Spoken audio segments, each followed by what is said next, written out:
شفقت سے دیکھے اور دل لگا کر دیکھے. اللہ کے نبی صلی اللہ علیہ وسلم نے فرمایا اللہ کے خزانے میں کوئی کمی نہیں. 1000 مرتبہ اور 10,000 کتنی مرتبہ نیک ارادے سے دیکھو گے اللہ حج مبرور کا ثواب مرحمت فرمائیں گے. حج مبرور کا ثواب گھر بیٹھے نہیں مل جاتا. باپ کا کیا درجہ ہوگا. اللہ کے نبی جناب محمد الرسول اللہ صلی اللہ علیہ وسلم نے فرمایا باپ جنت کا دروازہ ہے. اور ماں کے بارے میں تو کتنا فرمایا. ساری زندگی اگر کوئی مونڈے پر بٹھا کر اللہ کے کعبے کا طواف کرتے رہے، کراتا رہا بیٹا، اور حج کراتا رہا، عمرہ کراتا رہا. اللہ کے نبی صلی اللہ علیہ وسلم نے فرمایا، علماء نے بیان کیا ہے کہ ماں بچے کو پیدا کرتے وقت جو ایک آہ نکلتی ہے، جو درد کی وجہ سے چیختی ہے، ساری عمر عمرہ کرانے سے، طواف کرانے سے، ہر حج کے سیزن میں حج کرانے سے ایک آہ کا بھی حق ادا نہیں ہوتا. اب وہ سب جو ہے وہ حرمتیں، وہ ماں کا مرتبہ، وہ باپ کا مقام، بڑے بھائی کا مقام، چچا کا مقام. اللہ کے نبی صلی اللہ علیہ وسلم نے فرمایا خالہ ماں کی طرح ہے، چچا باپ کی طرح ہے. اب صرف نوٹوں کو گنا جاتا ہے. اس کے پاس دولت ہے، اس کے پاس روپیہ ہے، اس کے پاس پیسہ ہے. تو دنیا داری کے اندر ملوث کر کر انگریز ایک راستہ بتا کر مسلمانوں کی شرم و حیا کی چادر کو کھینچ کر نوجوانوں کو ڈرگس میں لگا کر، نشے میں لگا کر، شراب کی لت میں لگا کر ہمارے جو ہے لکسندرا کے اندر لال جی نگر میں چارشنبے کو اجتماع ہوتا تھا. اب ذرا دور گھر ہونے کی وجہ سے وہ سلسلہ ٹوٹ گیا ہے. حاجی کریم اللہ صاحب اللہ غریق رحمت کرے اس پر بہت محنت کرتے تھے اور خواتین کی بڑی اصلاح ہوتی تھی. حضرت پرانے زمانے کے تھے تو فرمایا کرتے تھے کہ لوگوں کو ڈرگس کا، شراب کا، نشے کا تو دور کی بات، چائے کا پتہ نہیں تھا. صبح میں 7:30-8 بجے ایک جو ہے بڑے ڈرم کے اندر اور بڑے اسٹیل کے ٹب کے اندر ایک گاڑی میں رکھ کر چائے انگریز لے کر جاتے گلی کوچوں کے اندر اور بل مارتے اور کہتے کہ تم اپنے گھر میں چائے لے لو، چائے لے لو. چائے کا عادی کرانے کے لیے انگریز گلی کوچوں میں پھرا کرتا تھا. تو وہ شراب اور شباب کا زمانہ کہاں سے رہا ہوگا. بعد میں اس نے دھیرے دھیرے یہ عادتیں ڈالی، مسلمانوں کا کلچر بدل گیا. کبھی ایسا نہیں ہوتا تھا کہ لاکھوں مسلمانوں میں کسی نوجوان کے سر سے ٹوپی غائب ہو. ٹوپی مسلمانوں کی شعار تھا، مسلمانوں کی علامت تھی. دوپٹہ باحیا عورتوں کی عزت کی چیز تھی اور عزت کی نشانی تھی. پہلے یہ رکشا اور ٹیکسی، اولا، فلاں سب چیزیں نہیں تھی. بیل گاڑی، گھوڑا گاڑی آ کر وہاں جو ہے دہلیز کو لگا کرتی تھی. دہلیز کے آس پاس چادر پکڑ کر یا غریب لوگ تھیلے پکڑ کر اس کے اندر بیٹھ جایا کرتے تھے. ہوا کے لیے اور روشنی کے لیے چھوٹا سا چوکور روشن دان ہوتا تھا. اس میں سے اگر کوئی بچی جھانک لیتی اور کسی بچی کی نگاہ پر باہر والا دیکھ لیتا تو پھر اس کے گھر رشتے نہیں جایا کرتے تھے. ضرور مدارس عربیہ نہیں تھے، مفتیان کرام نہیں تھے، علماء کرام نہیں تھے، اور گلی گلی محلہ محلہ مفتیان اور مسائل بتانے والے نہیں تھے. یوٹیوب کے اندر یوٹیوب ہی نہیں تھا، اور جو ہے میسج والا معاملہ اور موبائل والا معاملہ نہیں تھا. خدا کا خوف تھا، خدا کا ڈر دلوں کے اندر تھا. قرض لے کر اللہ کو گواہ بنا کر وقت سے پہلے قرض کو واپس کر دیا کرتے تھے. اسلام مسلمان دشمن، یہود و نصارہ، عیسائی، انگریز اس بات کے اندر کامیاب ہو گئے کہ آپ گلی کے اندر کھڑے ہو کر کبھی بالکونی سے دیکھیے گا کہ کس کے کتنے سروں پر جو ہے ٹوپی رہتی ہے، کتنوں کے چہروں پر داڑھی رکھتی ہے. داڑھی فرعون رکھا ہوا تھا، ابو جہل رکھا ہوا تھا، ابو لہب رکھا ہوا تھا، ادبا رکھا ہوا تھا. کفار مکہ بھی داڑھی کے پرجھر میں، اور داڑھی مردانہ قوت کی علامت اور چہرے کی علامت تھی. اللہ کے نبی صلی اللہ علیہ وسلم نے فرمایا فرشتوں کی بعض تسبیح یہ ہے، سبحان من زین الرجال باللحى، پاک ہے وہ ذات جس نے مردوں کو داڑھی سے مزین کیا ہے. کہاں ملتی ہے داڑھی، کہاں نماز کا اہتمام ہے. اتنے خطرناک حالات سے ہندوستان گزر رہا ہے، شاید نہ آسمان کے فرشتوں نے ایسے حالات کو دیکھا ہوگا، نہ زمین نے حالات کو دیکھا ہوگا. اسلام مسلمان دشمن جو چاہے کر رہے ہیں. آج کی خبر آپ جو ہے موبائل کے اندر نیوز میں ڈال کر دیکھیے گا کہ کل پرسوں گجرات کے اندر دو نوجوان جو باشرات ہے، ان سے پوچھا گیا کہ تمہارا نام کیا ہے؟ انہوں نے جب اسلامی اور مسلمانوں کا نام بتایا، ان کو پیٹ پیٹ کر بہت بری طریقے سے زخمی کر دیا۔ اللہ تبارک تعالی ظالموں کا صفایا فرمائے اور سخت ترین عذاب کے اندر مبتلا فرمائے۔ برقع، ٹوپی، داڑھی، مسجد کے مینارے، مدارس عربیہ کے اندر قال اللہ قال رسول کی صدائے ان کو بالکل پسند نہیں ہے۔ بہرحال آپ نے بھی دیکھا ہوگا کہ پرانے بہو ساسوں سے کیسے ڈرا کرتی تھی، کیسے احترام کیا کرتی تھی اور دل سے کیسے محبت کیا کرتی تھی اور خدمت کیا کرتی تھی۔ یہ رشتے ناطے ختم ہو گئے۔ اللہ کے نبی صلی اللہ علیہ وسلم نے فرمایا رشتے ناتوں کے سمبند کو، تعلق کو حدیث کی زبان میں صلہ رحمی کہا جاتا ہے۔ اللہ کے نبی صلی اللہ علیہ وسلم نے فرمایا صلہ رحمی عرش سے ٹنگی ہوئی ہے، جو اللہ کا عرش ہے وہاں پر اٹکی ہوئی ہے۔ جو ملاتا ہے تو وہ صلہ رحمی یوں کہتی ہے اللہ سے، اللہ اس نے خاندانوں کا لاج رکھ لیا، چچا کا احترام کیا، خالہ کا احترام کیا، ساس کا احترام کیا، نرن بھاوج کا احترام کیا، پسر کا احترام کیا۔ اب تو خاوند کو قابو میں نہیں لاتے، خاوند کی عزت نہیں کرتے۔ فلموں کا دیکھا دیکھی، ڈراموں کا دیکھا دیکھی، تو پھر خاوند کو نام لے کر پکارنا اور اسے یہ سمجھنا کہ یہ گھر کا خادم ہے، ہر چیز کا اسے بعض خواتین گھروں کے ٹوائلٹ اور بیت الخلا ان سے صاف کرواتی ہیں۔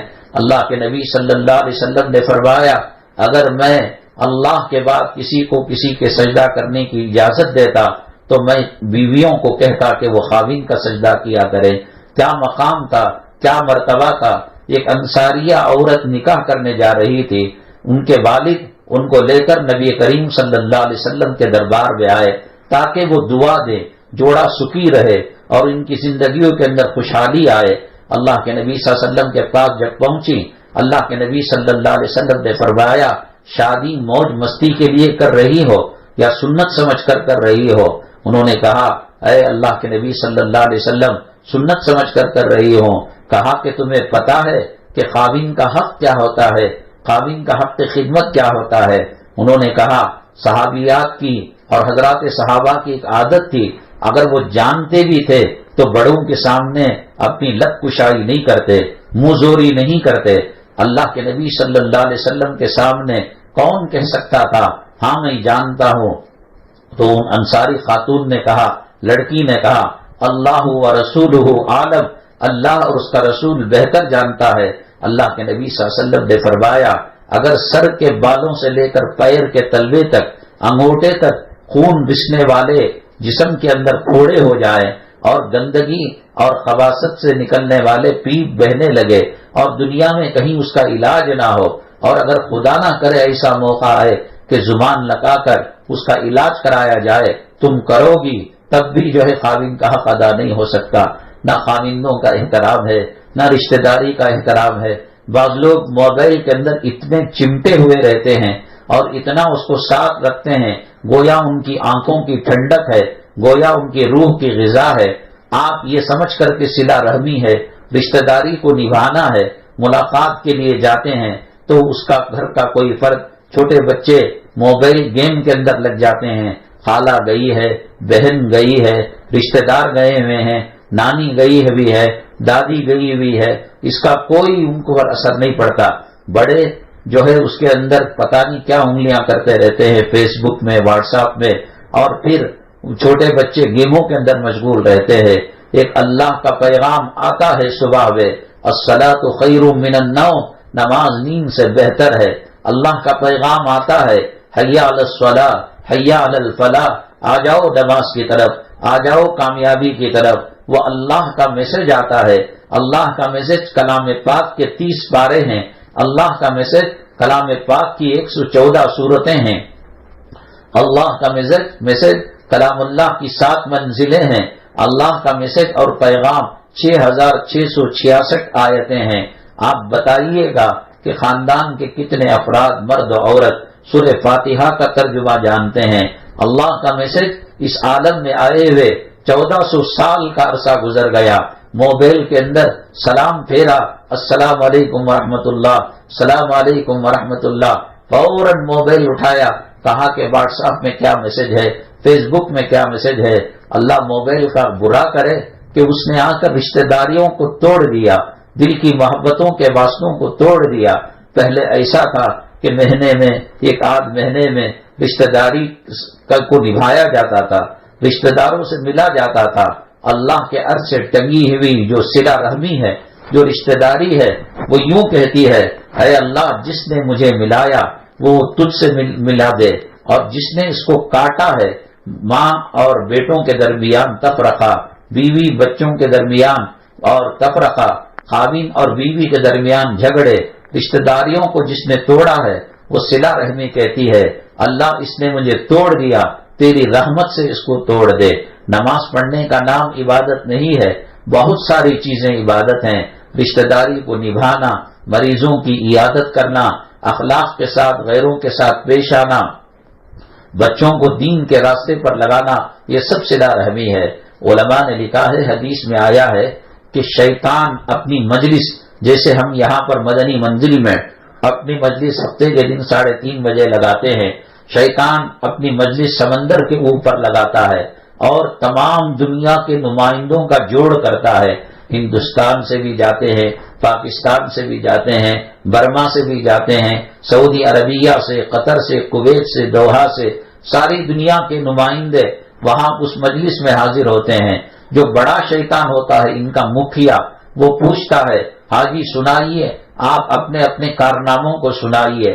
کوئی کہتا ہے ایک آدمی نماز کو جا رہا تھا، میں نے اس کو نماز سے دور کر دیا، اور یہ وہم اس کے دل میں ڈال دیا کہ گھر کے اندر کوئی مہمان ارجنٹ آیا ہوا ہے، یا گیس کھلا رکھ کر آ گیا ہے، یا گیس کا چولہا ایسے ہی جلتا ہوا، یا گیزر کو آن کر کے آ گیا ہے، میں نے اس کے دل میں وسوسے ڈال کر نماز سے دور کر دیا۔ جو مکھیا امیر شیطان ہوتا ہے وہ کہتا ہے کہ بیٹھ جا بیٹھ جا، کوئی کہتا ہے کہ روزے سے روکا، تو کہا کہ بیٹھ جا، اور کوئی کہتا ہے کہ میں نے عورت کو پردے سے روکا، وہ کہتا ہے کہ بیٹھ جا۔ ایک چھوٹا سا شیطان تھا، وہ کٹی شیطان جس کو کہتے ہیں، وہ خاموش بیٹھا ہوا تھا، اپنے امیر صاحب کی طرف متوجہ نہیں تھا۔ اس نے سوچا کہ لوگ کو حج سے روکا گیا تو امیر صاحب نے اس کو مانا نہیں، نماز سے روکا، پردے سے روکا، اور فلاں فلاں بے حیائی کے سیریل دکھایا۔ امیر صاحب نے کہا کوئی کارنامہ نہیں ہے۔ تو اس کے بعد امیر صاحب نے کہا کٹی شیطان سے، چھوٹے شیطان سے، بھائی تم بھی تو کچھ بتاؤ کہ تمہاری کیا کارگزاری ہے، کہ تم نے کیا کارنامہ انجام دیا۔ اس نے کہا میں کیا بتاؤں، بڑے بڑے شیاطین حج میں رکاوٹ ڈالے، اور دین میں رکاوٹ ڈالے، تلاوت میں رکاوٹ ڈالے، نماز روزے میں تو مانا نہیں، میرے پاس تو چھوٹا سا ایک کام ہے، اس کا کیا، پھر بھی بتا، تو شیطان ہے تو کچھ تو کرے گا۔ کٹی شیطان کہنے لگا کہ میاں بیوی کے اندر میں نے جدائی ڈال دی، طلاق کی نوبت آ گئی، خلا کی نوبت آ گئی۔ اللہ کے نبی صلی اللہ علیہ وسلم نے فرمایا ثلاث جدہن جد وہزلہن جد، 3 چیزیں ایسی ہیں جن کا سچ بھی سچ ہے اور جن کا مذاق بھی سچ ہے۔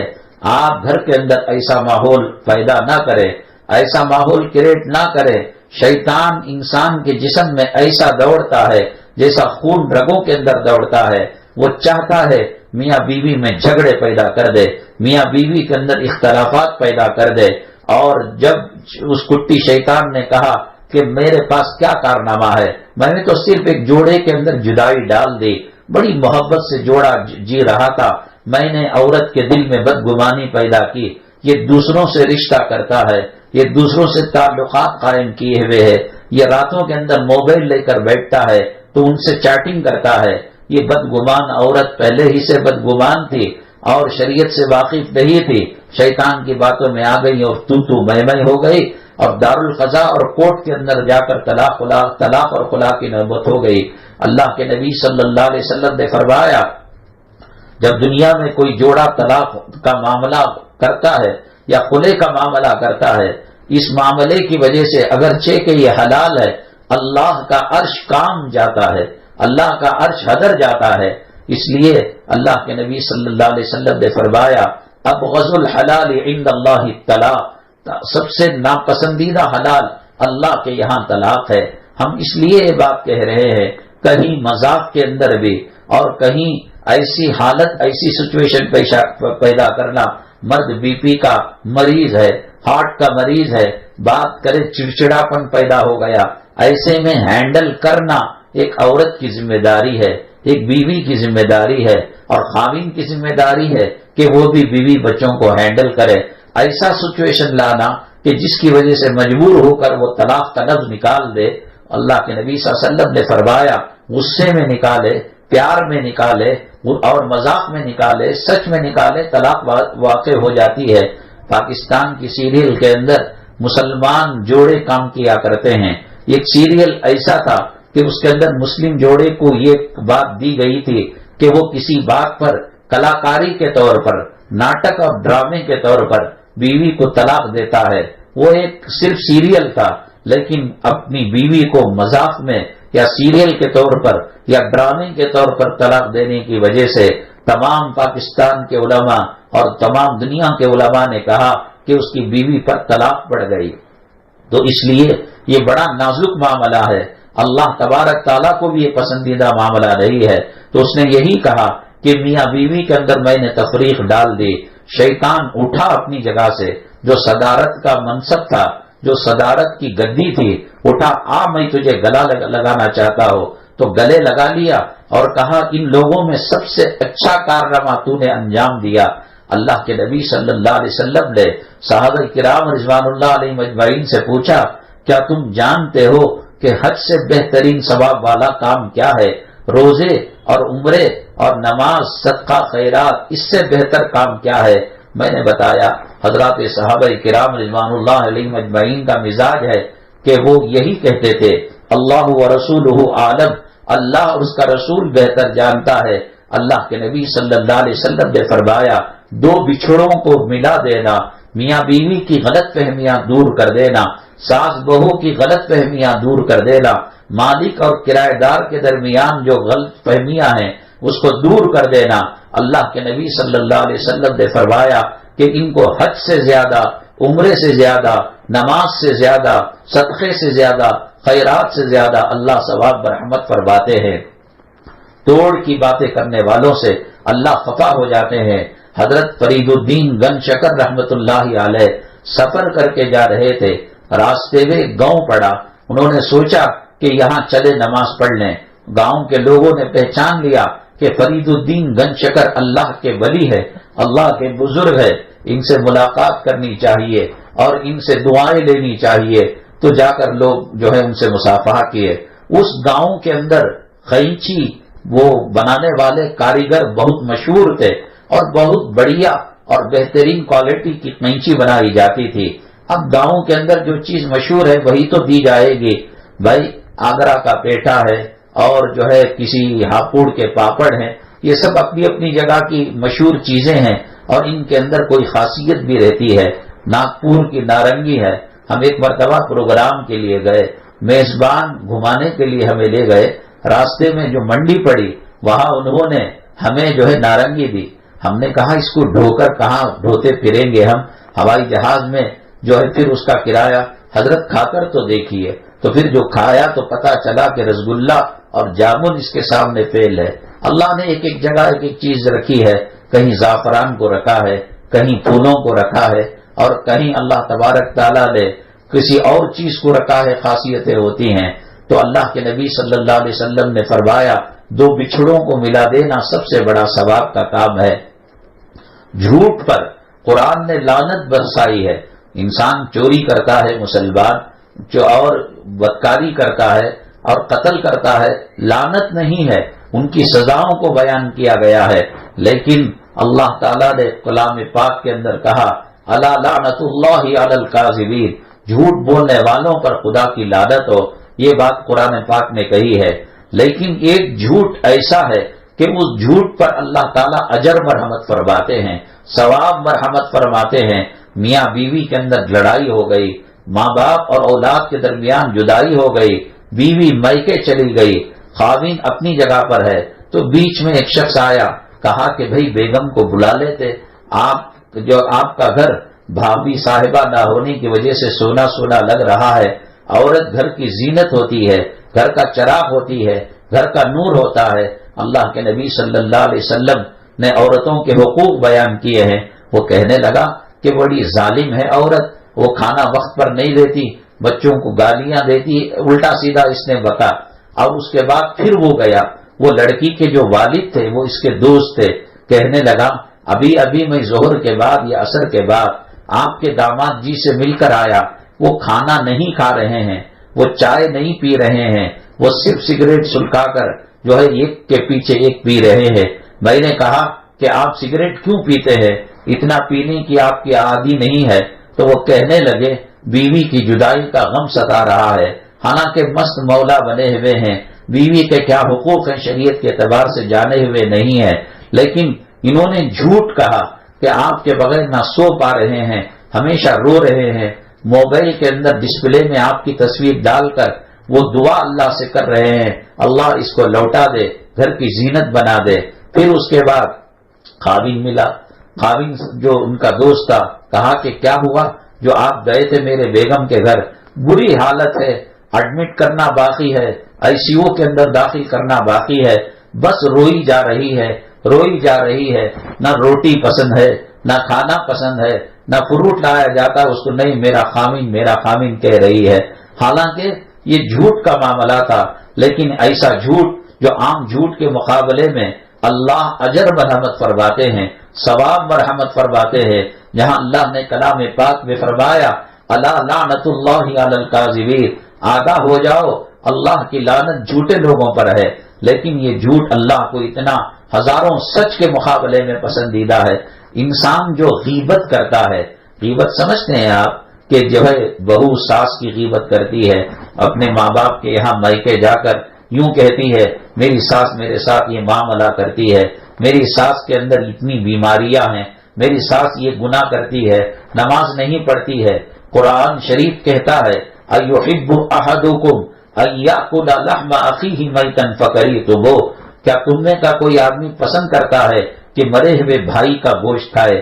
میری مائیں اور بہنیں، آج جو عام طور سے جسمانی بیماریاں آ رہی ہیں اور ایک کے بعد ایک بیماری قطار میں کھڑے ہو کر، لائن میں کھڑے ہو کر انسان کی زندگی کو تباہ کر رہی ہے، برباد کر رہی ہے، یہی غیبت کی وجہ سے، چغلخوری کی وجہ سے۔ غیبت کے بارے میں یہی بات ہے کہ ہاں وہ باتیں اس کے اندر ہیں، وہ نماز نہیں پڑھتی ہے، سر پر دوپٹہ نہیں رکھتی ہے، اور بہوؤں کو اور گھر میں گالی کا ماحول بنا رکھا ہے۔ یہ سچ تو ہی ہے، یہ سچ بات اپنے باپ کو بتا رہی ہے، بہو اپنی اماں کو بتا رہی ہے، لیکن ایسا سچ جس سے کسی کی انسان کی عزت کے اندر فرق ہو اور اس کے مقام و مرتبے میں فرق ہو، حالانکہ وہ چیزیں اس کے اندر موجود ہیں۔ اس سچ پر اللہ کا عذاب ہے، اس جھوٹ پر اللہ تعالیٰ کی رحمت ہے جس سے دو دلوں کو ملایا جائے۔ غیبت جو چیز ہوتی ہے وہی کہا جاتا ہے، اور اگر وہ چیز نہیں ہے اس میں اور پھر کہا جا رہا ہے، اس کو سورہ نور کے اندر بہتان کہا گیا ہے۔ بہتان جھوٹی چغلخوری کرنا اور غیبت اصلی چغلخوری کرنا، تو غیبت کے اندر سچ ہی تو کہا جاتا ہے، لیکن یہ سچ اللہ کو پسند نہیں جس سے دلوں کے اندر توڑ آ جائے۔ فرید الدین گن شکر رحمت اللہ علیہ علاقے کے اندر قینچی مشہور تھی، ان کو دیا گیا، حضرت نے کہا یہ قینچی کاٹنے والی چیز ہے، ملانے والی چیز سوا اور سوئی ہے، آپ مجھے تحفے کے اندر وہ دو۔ ہمارے بڑے، ہمارے بزرگان دین دلوں کو ملانے کا کام کیا کرتے تھے۔ میری مائیں اور بہنیں، جس لائن کی جو عورتیں رہتی ہیں اور جس مزاج کے جو مرد حضرات رہتے ہیں وہی پہچانتے ہیں۔ ہیرے اور پتھروں کے اندر فرق کرنا جوہری کا کام ہے، سنار کا کام ہے کہ ورجنل سونا اور آرٹیفیشل بنگڑیاں اور زیورات کے اندر فرق وہی کر سکتا ہے، عام لوگ فرق نہیں کر سکتے۔ یہاں اللہ کے نام پر مجلس قائم کی جاتی ہے، اس مجلس کا کیا مزہ ہے، اس مجلس کی کیا لذت ہے، اس مجلس میں دل کی طمانینیت کیسی ہے، دل کا سکون کیسا ہے، یہ وہی انسان جان سکتا ہے جس کے جسم میں حرام خون نہ ہو، جس کی زبان خراب نہ ہو، یعنی گناہوں کی وجہ سے اگر گناہوں میں انسان لت پت ہو، اللہ کا قرآن 30 پارے ترجمے کے ساتھ اسے پیش کر دیے جائے وہ قبول کرنے کے لیے تیار نہیں ہوتا۔ لیکن جسم پاک ہے، طاہر ہے اور خوشبودار ہے تو اسے پتہ چلتا ہے کہ دنیا کے نغموں میں، دنیا کے گانوں میں، دنیا کے تھیٹروں میں، دنیا کے حکومت اور سلطنت کے ایوانوں میں اور دینی مجلس میں کتنا فرق ہے۔ جو ایک مرتبہ اللہ کے نام کی چاشنی چاٹ لیتا ہے، ایک مرتبہ دینی بیانات کی لذت زبان پر پڑ جاتی ہے تو دنیا کی کوئی چیز اچھی نہیں لگتی۔ حضرت مولانا پیر ذوالفقار صاحب دامت برکاتہم نے اپنی تقریر کے اندر واقعہ لکھا ہے کہ مسجد کے اندر دو بوڑھے تھے، ایک بوڑھا دوسرے کو جھنجھوڑ رہا تھا، پھر وہ بوڑھا اس کو جھنجھوڑ رہا تھا۔ حضرت قریب گئے، پوچھا 80 سال کی عمر ہے آپ کی اور آپ کی 75 سال کی، بچوں جیسے جھگڑے نہیں گئے؟ نہیں حضرت آپ بھی بتائیے، یہ یوں کہتا ہے کہ اللہ میرا ہے تو پھر میں کہاں جاؤ؟ تو میں کہنے لگا اللہ میرا ہے۔ اللہ سے محبت، اللہ سے تعلق کا قائم ہو جاتا ہے۔ اللہ کے نام کے علاوہ، اللہ کے نام کی چاشنی اور لذت کے علاوہ کوئی چیز پسندیدہ نہیں ہوتی۔ حضرت مولانا شیخ الاسلام حسین احمد مدنی نور اللہ مرقدہ رات بھر ذکر کیا کرتے تھے، تلاوت کیا کرتے تھے۔ گجرات میں ایک جگہ دیہات میں پروگرام کے لیے گیا تو وہاں میزبان نے بتایا حضرت یہ جو حویلی نظر آ رہی ہے، حضرت شیخ الاسلام اسی میں قیام کرتے تھے۔ ہمارے آبا اجداد جو بڑے لوگ ہیں جو حضرت کے زمانے کے تھے، انہوں نے کہا ہے حضرت جب یہاں چارپائی کھاٹ پلنگ پر بیٹھ کر اٹھ کر چلے گئے اور دوسرے دن دوسرے راستے پر چلے گئے تو ان کے جانے کے بعد کئی دن کھاٹ سے اللہ کا ذکر کی آواز آتی تھی۔ اتنا اللہ اللہ کہو کہ زمین بھی ساتھ دے، در و دیوار بھی ساتھ دے۔ میں ایک مختصر واقعہ بیان کر کر اپنی بات کو لپیٹتا ہوں۔ آپ سے گزارش ہے کہ اگلے چہارشنبے آپ جلدی تشریف لے آئیے۔ ملک کے حالات اور گھریلو حالات، کاروبار کے حالات، طبیعتوں کے حالات بہت بگڑے ہوئے ہیں۔ مہینے میں ایک آدھ مرتبہ ہم نے ارادہ کیا ہے کہ یہاں قرآن خوانی رکھی جائے، آیت کریمہ کو پڑھا جائے اور ذکر کیا جائے، درود پاک پڑھا جائے، پھر اس کے بعد اجتماعی طور پر دعا کریں گے اور اس دعا کے اندر 5-7 منٹ وقفہ دیا جائے گا کہ آپ اپنی چیزیں اللہ سے بتا سکے، کیونکہ ہم عالم الغیب والشہادہ نہیں ہیں کہ آپ کی کیا بیماری ہے، آپ کی کیا پریشانی ہے۔ اس لیے آپ جلدی آ جائیے، اجتماعی دعا ہوگی، ہندوستان ملک کے لیے بھی دعا ہوگی، تمام عالم کے مسلمانوں کے لیے بھی دعا ہوگی۔ ایک مرتبہ حضرت سیدنا ابراہیم علی نبینا علیہ الصلوۃ والسلام جا رہے تھے اور جاتے جاتے دیکھا کہ ان کے پاس بہت ساری بکریاں تھی۔ ایک آدمی جنگل میں چرواہے کی شکل کا تھا، وہ اللہ اللہ اللہ کہہ رہا تھا۔ حضرت ابراہیم علیہ السلام نے کہا میرے محبوب کا نام لے رہا ہے، میرے معبود کا نام لے رہا ہے، میرے مسجود کا نام لے رہا ہے، میرے رازق کا نام لے رہا ہے، میرے اللہ کا نام لے رہا ہے۔ تو اللہ کہتا ہے سارا جسم شیرے میں ڈوب جاتا ہے، مٹھاس میں ڈوب جاتا ہے، لذتوں میں ڈوب جاتا ہے۔ میں اس ریوڑ کی آدھی بکریاں کا تجھے مالک بناتا ہوں، تو اور ایک مرتبہ اللہ کہہ دے۔ اللہ کے لفظ کے اندر وہ لذت ملا کرتی تھی، 7 زمین 7 آسمان کے خزانے اس کے سامنے کوئی معنی نہیں رکھتے تھے۔ پھر اس کے بعد آدھا ریوڑ دینے کے بعد 100 میں سے 50 بکریاں دے دی، 50 جو ہے باقی تھی۔ ایک اور مرتبہ اللہ کہہ دے، میرے محبوب کا نام لے لے، میرے معشوق کا نام لے لے، میرے رب کا نام لے لے، انگ انگ اور خون کے قطرے قطرے میں ایک خوشی کی لہر دوڑ جاتی ہے کہ میں جس کے لیے سجدہ کرتا ہوں، میں جس کی نماز پڑھتا ہوں، میں جس کا ذکر کرتا ہوں، تیرے منہ سے نام بہت اچھا لگ رہا ہے۔ تو بقیہ 50 بکریاں بھی دے دی۔ پھر اس کے بعد کہا ایک اور مرتبہ اللہ کہہ دے، میں اللہ کا نام سننا چاہتا ہوں۔ وہ صاحب کہنے لگے بکریاں تھی دے دی، اب کیا دو گے، تمہارے پاس ہے کیا؟ وہ کہنے لگے بکریوں کو چرانے کے لیے چرواہے کی ضرورت پڑتی ہے، میرے بھائی تو ایک مرتبہ اللہ کہہ دے، تیرے بکریوں کا چرواہا بن کر ساری زندگی میں تیرے بکریوں کی غلامی کروں گا اور ان کی حفاظت کروں گا۔ تو پھر اس کے بعد وہ چلے گئے اور اس کے بعد انہوں نے کہا اے اللہ یہ کیا معاملہ ہے؟ اللہ تعالیٰ نے وہی فرمائی اے ابراہیم میں نے یہ بتایا کہ جا میرے اللہ کے نام کا سودا کرنے والا کیا سودا کیا کرتا ہے، ریوڑ دے دیا اور غلامی کے لیے پیش کر دیا۔ یہ دینی مجالس کی لذت کون جان سکتا ہے جو فلمیں دیکھتے ہوں، صبح و شام گانے سنتے ہوں، ناٹک سنتے ہوں، کیا مزہ ملے گا؟ برتن میں دودھ ہے، برتن میں زمزم ہے، برتن پاکیزہ ہونا چاہیے، اس میں چھپکلی گر گئی، اس میں جھنگور گر گیا، چوہا مرا ہوا پڑ گیا، تو پھر وہ سارا زمزم اور سارا عرق گلاب بیکار ہو جاتا ہے۔ ہمارے دلوں کو مصفا مزکا کریں گے، پاک کریں گے، ان دینی مجلسوں کی قدر و قیمت کا پتہ ہوگا۔ اللہ تبارک تعالی ہمیں قدر کرنے کی توفیق نصیب فرمائے۔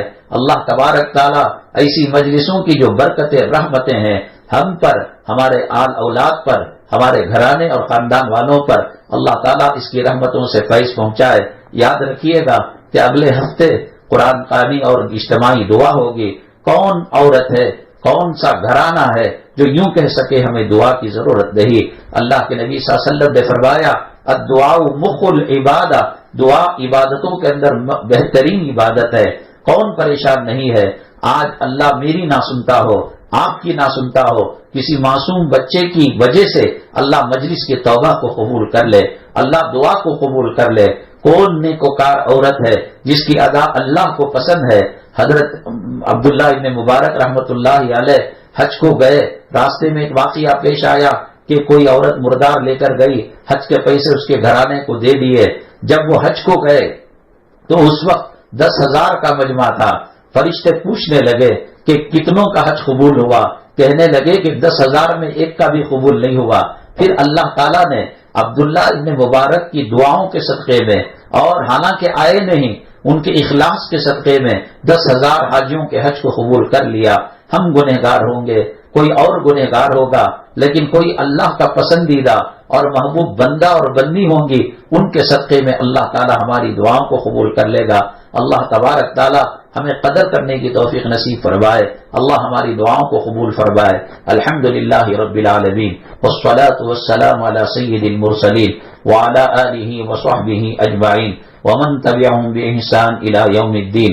اللهم ارحم امة محمد صلی اللہ علیہ وسلم، اللهم اصلح امة محمد صلی اللہ علیہ وسلم، اللهم فرج عن امة محمد صلی اللہ علیہ وسلم۔ سبحان ربك رب العزة عما يصفون وسلام على المرسلين والحمد لله رب العالمين۔